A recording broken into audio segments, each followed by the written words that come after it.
Hello everyone, and welcome to another Puffalope Dead by Daylight video, another Puffalope guide. I've been making a lot of those recently, but here we are again. Today I will be teaching you how to actually improve at this game, because you might have watched a bunch of different guides from different YouTubers that told you things that are important about the game, and those guides are great, but I feel like most of them don't really go deep into what makes you win the game. So I separated the 4 biggest things you have to understand in order to become a good Dead by Daylight player. These are going to be mainly survivor things, but because killers play against survivors, a lot of these are also going to help the killer. So yeah, this is going to be useful even for experienced players, because a lot of experienced players still don't know about these, and it's kind of annoying that they don't, but this is going to be useful for everyone. But yeah, let's get into it. So the biggest thing a lot of people have to understand, and this is one of the things that as I mentioned, a lot of experienced players don't really understand, is that the singular best way to win a Dead by Daylight game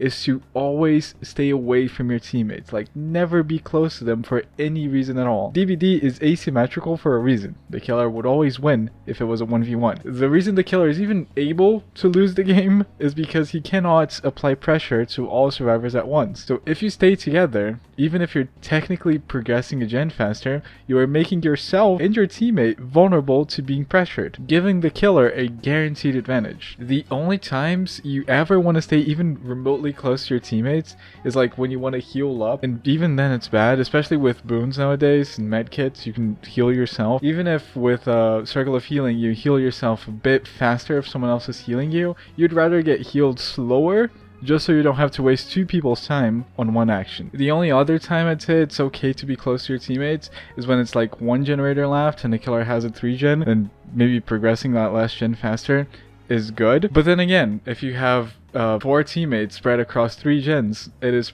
way better, because the killer cannot pressure all the gens at the same time unless he's blind or nurse or something like that. Yeah, the main tip, or you could just close the video after this, honestly, because this is the biggest tip. This is the thing that's gonna change the game the most for you. Stay away from them teammates. Understanding the common tiles. If you guys don't know what a tile is, pretty much any structure that has a pallet or a window or both is a tile. There's the main building tile, there is the jungle gym tile, there's a long wall tile, the trash loop tiles, and there is such a thing as looping tiles efficiently. Pretty much every tile has a quote-unquote right way to loop, meaning that it is the most efficient way that's going to make it so you can hit a window before dropping a pallet, or it's going to make it so you can run from the killer for longer because that side of the loop is bigger. I plan on making a whole video about tiles, but there are a lot of different YouTubers that have already made videos of talking about tiles, but I always feel like saying giving my opinion and stuff, so you can expect a video from me explaining tiles in the future. But for now, you can watch otzdarva's video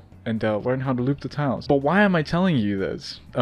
On top of the obvious facts that you want to be as efficient as possible, you don't want to just get to a jungle gym and instantly waste a pallet if you can help it. You gotta think of your game state. Like, what's gonna hurt you more in the long run? Instantly dropping shack pallet at 5 gens and losing a great pallet forever, or getting injured? Getting injured is usually the most efficient play when it comes to like amazing pallets. The only time you ever want to like just get to a pallet and drop it is when you're going against a killer that requires you to pre-drop pallets, for example clown or something, or if you're not comfortable with getting chased and you're on death hook. Let's say you're at check, it's 5 gens, you're doing the gen at check, and you see the killer coming for you. You notice that you're not going to be able to make the window, so you go drop the pallet. That is the worst possible play. You'd much rather get injured or get M1'd by the killer and then run away from shack then drop shack pallet. I'd say the only other time when it's okay to drop the great pallets is when you've been getting chased for a long time and you notice that your teammates are already doing all the gens and the game's probably going to end. Then you should probably be dropping pallets, because at that point the killer is just ego chasing you. So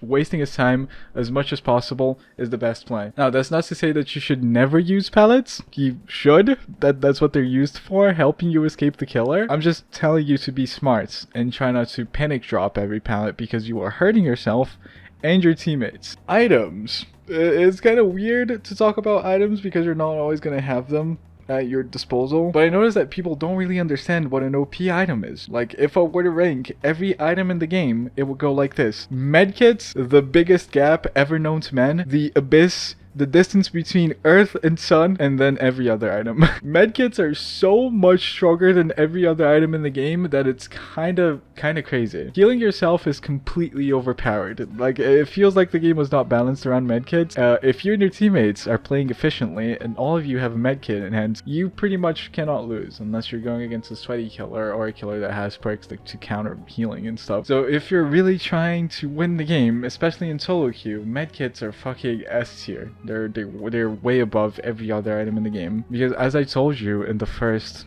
tip, killers have to apply pressure, and one of the ways killers apply pressure is by injuring survivors. So if the killer injures you and then 10 seconds later you're back to so if the killer injures you and 10 seconds later you are healed again, that is like no pressure at all, and the killer is going to be back into the whole not having pressure thing, and the game's going to be just way easier for you. Other YouTubers go into this whole medkit thing much deeper than I'm going, so if you want to watch them, I'll leave the links in the description too. Toolboxes can also be okay to run, especially with the broken add-ons such as brand new parts and all the duration add-ons, but they really don't make that much of a difference. A lot of people like to overestimate what toolbox do when it comes to gen speeds, but they really don't change much, unless again you have 4 toolboxes with duration add-ons and brand new parts. Then it does make a big diff, but I'd much rather have 3 teammates with medkits than toolboxes, and the other items are mainly used for fun. Flashlights are not OP, alright?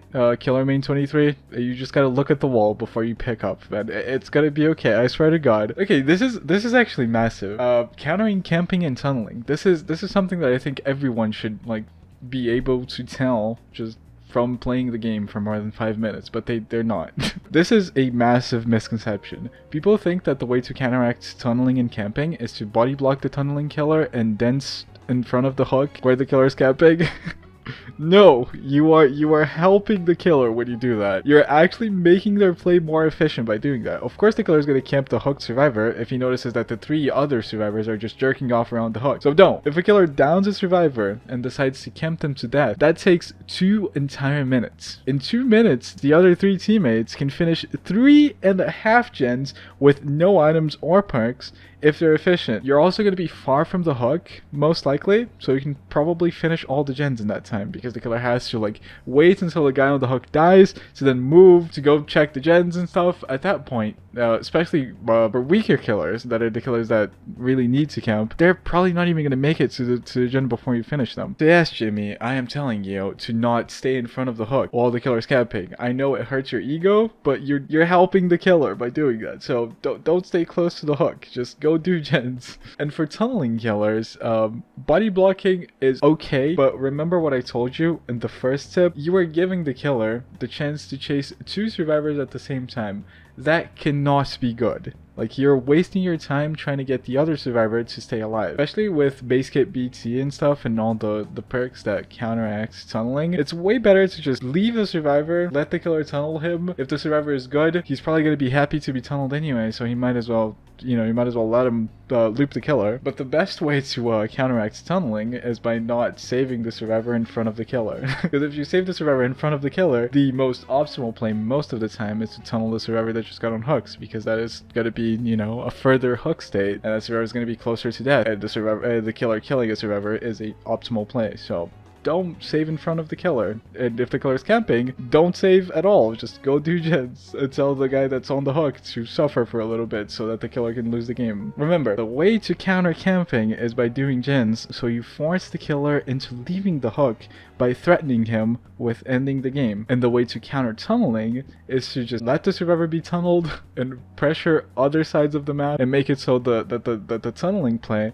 is not the optimal play for the killer. Basically, all the tips I gave is to counteract pressure. If the killer is pressuring you, you are losing the game. There's also such things, I read this in the DBD forums recently, but there's like the 4 different survivor classes. I don't really agree with them, but it's good to explain. So let's say there's a chaser, for example. The chaser is the guy that likes to be chased, and if the killer gets angry at that survivor and decides to commit the whole game after him, he's probably going to win the game by himself, as long as the other teammates are doing the gens. Then there's the guy that goes for the saves, saves. There's the guy that likes running support perks. It was interesting. Just know your role. Know what you're doing. If you're going for a save, make sure that the other teammates are not also going for the save. It's all about being efficient and not wasting your time on useless things, because there's a murderer trying to kill you and you're trying to get away from there, so you're not going to be wasting your time. That's it, guys. I hope you guys enjoyed this, and I hope it taught you something, and yeah, I'll see you guys next video. Woof.